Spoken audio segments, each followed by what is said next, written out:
บជំរាបសួរពុកម៉ែបងប្អូនគ្នាជួបគ្នាវិញខ្ញុំនៅវីដេអូថ្មីថ្ងៃនេះដែរខ្ញុំមានវីដេអូមួយមកបង្ហាញចែកម្លែកទៅកាន់ពុកម៉ែបងប្អូនគ្នាអំពីរបៀបនៃការកើតនាមប័ណ្ណដោយប្រើ AI យើងប្រើតាម Chat GPT ឬក៏ AI ផ្សេងៗដែលពុកម៉ែបងប្អូនគ្នាអញ្ចឹងហើយខ្ញុំលើកយកមកថ្ងៃនេះគឺខ្ញុំប្រើជាមួយនឹង Chat GPT សម្រាប់ធ្វើការបង្កើតនាមប័ណ្ណអញ្ចឹងឥឡូវយើងចូលមកកាន់ Chat GPT មកបន្តមកទៀតយើងធ្វើការជ្រើសរើសរូបភាពយើងធ្វើការជ្រើសរើសរូបភាពដែលយើងធ្វើការដាក់ដើម្បីបង្កើតជា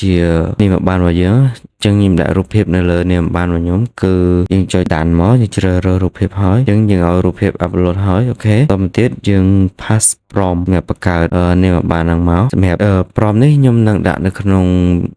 channel Telegram របស់ខ្ញុំពុកម៉ែបងប្អូនគ្នាចឹងឥឡូវយើងធ្វើការអូសមកចឹងទីកន្លែងទី1នេះគឺដាក់ដំបូងនេះគឺដាក់ create a professional secretarian advertise poster អញ្ចឹងខ្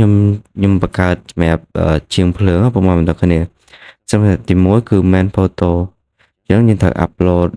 photo ចូលក្នុងមួយឥឡូវយើងបាន upload ហើយអញ្ចឹងរូបភាពហ្នឹងយើងដាក់នៅខាងឆ្វេងអញ្ចឹងយើងអាចមើលតាមនឹងបានពុកម៉ែបងប្អូនគ្នាឥឡូវខាងលើនេះគឺខ្ញុំអត់បង្ហាញច្រើនទេគឺពុកម៉ែបងប្អូនគ្នាអាចធ្វើការដោះដូរបានតាមចំណងតម្រូវការរបស់ពុកម៉ែបងប្អូនគ្នាអញ្ចឹងសម្រាប់ទី3នេះគឺ main title គឺយើងដាក់ជាងអគ្គិសនីឬក៏យើងដាក់ឈ្មោះរបស់ពុកម៉ែបងប្អូនគ្នាអញ្ចឹងណាខ្ញុំដាក់ធារតជាងភ្លើងដាក់សុធារតពុកម៉ែបងប្អូនគ្នាអាចដាក់ឈ្មោះរបស់ពុកម៉ែបងប្អូនគ្នាបានដាក់សុធារតជាងភ្លើង main title តទៅទៀត subtitle នេះយើងដាក់ខ្ញុំដាក់គឺទទួលជួសជុលគ្រឿងអគ្គិសនីតាមលំនៅឋានគ្រប់ប្រភេទអញ្ចឹងពុកម៉ែបងប្អូនគ្នាអាចធ្វើការដូរទៅដាក់បើពុកម៉ែបងប្អូនគ្នាធ្វើការជួសជុលគ្រឿងអគ្គិសនីនិងប្រព័ន្ធទឹកនិងម៉ាស៊ីនត្រជាក់អីពុកម៉ែបងប្អូនគ្នាអាចបន្ថែមបន្តតាមនឹងបានពុកម៉ែបងប្អូនគ្នាអាចធ្វើការដោះដូរបាននៅម្ដុំហ្នឹងយើងអាចធ្វើការវាយដើម្បីដូរទៅតាមតម្រូវការរបស់ពុកម៉ែបងប្អូនគ្នាបានទី4នេះគឺមានសវិអីខ្លះយើងមានសវិអីខ្លះដំឡើងខ្សែភ្លើងដំឡើងកុងតាក់ព្រីភ្លើងជួសជុលភ្ល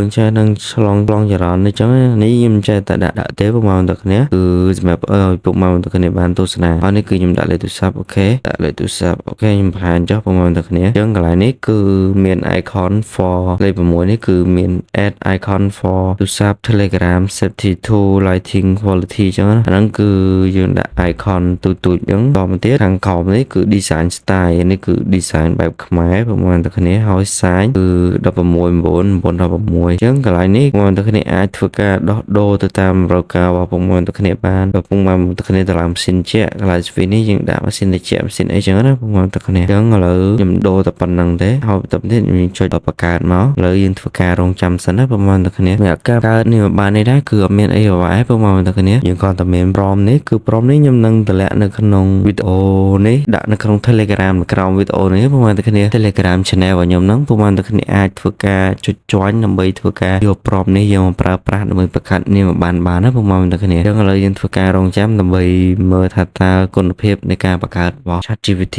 វាមិនដែរអញ្ចឹងពុកម៉ែបងប្អូនគ្នាអាចទទួលយកបានដែរឬអត់អញ្ចឹងសម្រាប់ការបង្កើតគឺរយៈពេល1នាទីទៅ2នាទីជាងពុកម៉ែបងប្អូនគ្នាអញ្ចឹងយើងអាចធ្វើការរងចាំបានឬក៏យើងធ្វើការ clear អូសយើងធ្វើការអូសចេញទៅក្រៅឲ្យបានដែរពុកម៉ែបងប្អូនគ្នាតែខ្ញុំអត់ទេគឺខ្ញុំអង្គុយរងចាំពុកម៉ែបងប្អូនគ្នាអាចធ្វើតាមអ្វីដែលខ្ញុំរៀបរាប់បានគឺយើងអាចធ្វើការដោះដូរតាមតម្រូវការរបស់ពុកម៉ែបងប្អូនគ្នាបានគឺដល់ទី3នេះចាប់ពីទី3មកគឺឈ្មោះរបស់ពុកម៉ែបងប្អូនគ្នាយើងធ្វើការដាក់មកដាក់អីគេឈ្មោះសុធារាជាងភ្លើងឬក៏រាម៉ាស៊ីនត្រជាក់ទឹកអីចឹងទៅមកបងប្អូនគ្នាឲ្យមិនទទួលជួសជុលតាមតម្រូវការឬក៏ទៅតាមអ្វីដែលពុកម៉ែបងប្អូនគ្នាត្រូវការអញ្ចឹងកន្លែងសវិនេះពុកម៉ែបងប្អូនគ្នាអាចធ្វើការដោះដូរបាននេះគឺខ្ញុំគ្រាន់តែបង្ហាញពុកម៉ែបងប្អូនគ្នាទេជាមួយលេខទូរស័ព្ទពុកម៉ែបងប្អូនគ្នាអាចធ្វើការដាក់បានទៅតាមលេខទូរស័ព្ទរបស់ពុកម៉ែបងប្អូនគ្នាមាន Telegram មាន WhatsApp មាន Facebook អញ្ចឹងណាពុកម៉ែបងប្អូនគ្នាអញ្ចឹងនេះគឺជានាមប័ណ្ណដែលបង្កើតឡើងអញ្ចឹងពុកម៉ែបងប្អូនគ្នាអញ្ចឹងសម្រាប់អក្សរគឺមានការខុសអីខ្លះអញ្ចឹងពុកម៉ែបងប្អូនគ្នាសម្រាប់តាក់ទងនឹង AI អញ្ចឹងខ្ញុំនឹងធ្វើ